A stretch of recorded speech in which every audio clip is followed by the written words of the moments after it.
Hey guys, welcome back to my channel. If this is your first video, hi, I'm Alaina, and this is The Organized Money, where we talk about planning life and managing money. Today's video is going to be on how to create better to-do lists.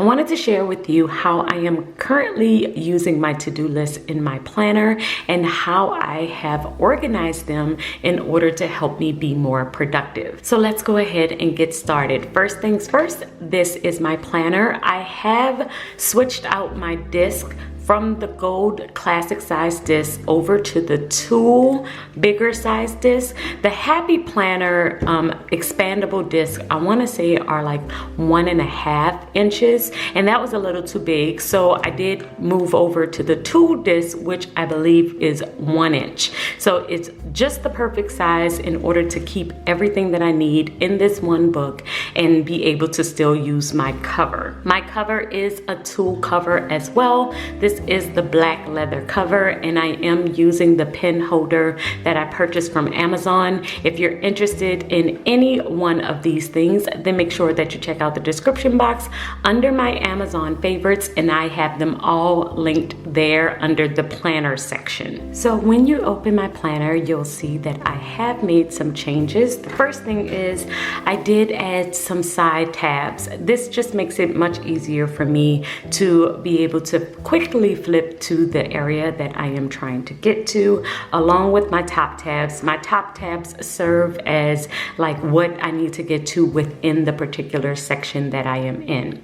So I have added a to-do section, and that is the very first point that I wanted to talk about, and that is to choose the right spot, the right area in your planner where you can refer to your list consistently. So with mine, it is in this to-do section. The side tab helps me flip to that section, and then the top tab shows me exactly where I am within that planner. So this is my area. This is where I keep my to-do list. It's a running list that I will keep track of every single day. I decided to create a completely different section for it because when I was using my insert tabs, sometimes I would check it off, but I wasn't able to really keep track of how much I was actually getting done throughout the course of the day. I would only use it for that particular day and then toss it. So I wanted to have an area where I could look back, see how much I was able to accomplish in a day, and then be able to make better decisions about my to-do list moving forward. So you want to consider how you're going to use your to-do list. Are you going to have a full planner like I have, or do you want to keep using insert sheets? Maybe it doesn't matter to you how you're able to check it off. Once those things is done, you want to toss the sheet. However you want to do it is fine. You just want to choose a place that you're going to actually look at every single day. The second thing that you want to do is figure out how you're going to use this list in order to get more things done. So let me show you how I use mine. When I am starting out my day, I normally will flip to my schedule. So this is my schedule. This is where I will start with my day, and I'm basically looking at how I have time blocked my day. So if I have a time blocked section for business, let's say I am supposed to film for a particular time, I will look at this and see what I am supposed to be doing at this time, if it's business related, if it's home related, whatever that category may be, and then I know I might have from 9 a.m. to 11 a.m. to work on a particular task.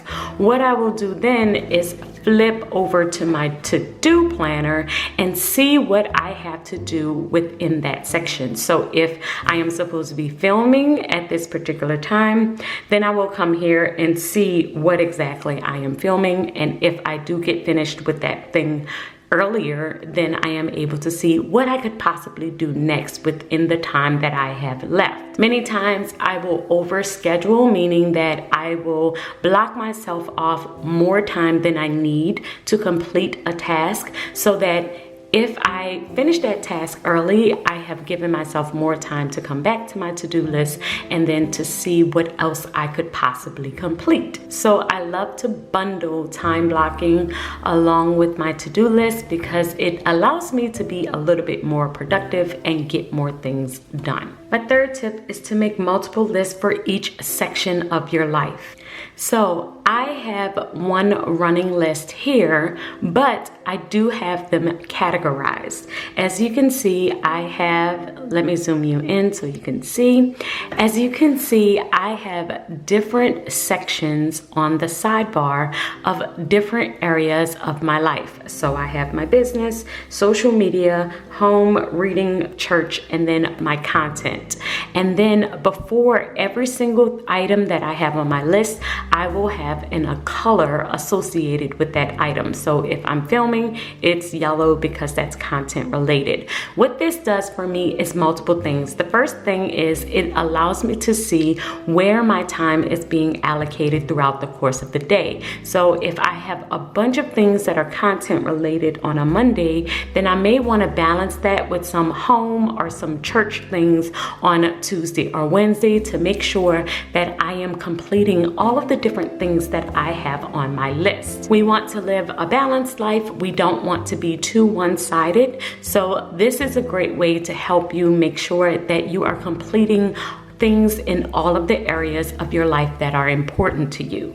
And I'm going to get more into color coding next week. I'm going to be doing a series, probably like 4 videos, all on color coding and how I use it in my planner, because I have just recently started using it in every section of my planner. So even when it comes down to my schedule, I have a color code here and I do it with my schedule and every other section in my planner. So I had gotten away from it for a while, but now I'm like, why did I get away from this? This is amazing. And I've brought color coding back into my system. Yesterday in our Tom Academy class, I taught 10 ways that you can use color coding in your planner so that they could find the different ways that suited their life.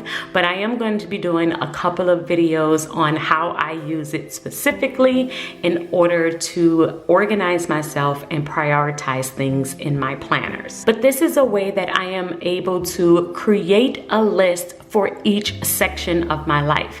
Instead of just randomly writing all of these things down, I am writing things down, but I'm also color coding them to the specific areas of my life so that I can make sure I am thinking about everything that is going on and everything that is important to me. The next thing that you want to do to create better to-do lists is assign due dates for everything that is on your to-do list. So the way that I am assigning due dates is by actually putting my to-do list under a particular day. I have sectioned each one of them off by color coding them, and then I will assign it under a particular day so that I know when I get to that section in my schedule that is related to home, I can come here and I can see all of the things that I needed to do for home. When I get to something that's related to business or the hours that's related to business, then I can come here and try and do everything that's listed under business.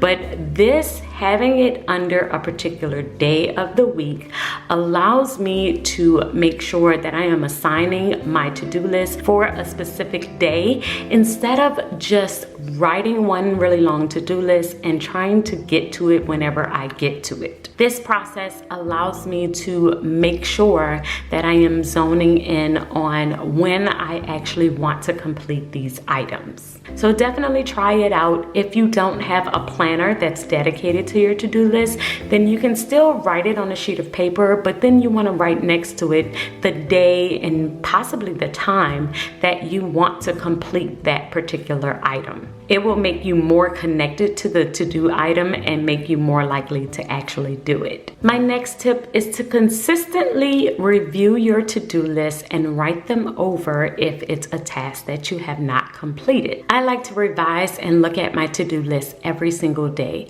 Looking at my list allows me to see what I have done, what I may need to change, on a consistent basis. And just because I wrote it down doesn't mean that I still need to do it. Something else may come up, something else may change, and I might decide to not do it on that particular day or to not do it at all. But revising your to-do list instead of writing the same things over and over, really think about, do I need to complete this item? Is this something that I actually need to do? And if so, adding a due date will definitely help you actually complete that task. And with me, if I write something over more than 2 times, then I know I am having an issue with procrastination. So usually I will write it on the first day. If I missed out on that day, then I will write it again. If I miss it on the second day, then by that weekend, I will usually have a talk to myself, put it at the very top of my list and prioritize it. Make sure that it's the first thing that I do, because for some reason I am pushing it off. So try that with yourself. Make sure that you're redoing your list, you're revising it. And if you keep having to write the same thing over and over, then you may want to prioritize that thing at the top of your to-do list, because for some reason you keep putting it off, and we don't want to procrastinate. So try and put it at the very top of your list on that 3rd day. The next tip that I have for you is to make sure that you are adding tasks to your to-do list and not goals. I talked about this in the 7 planner mistakes that most people make, but a lot of times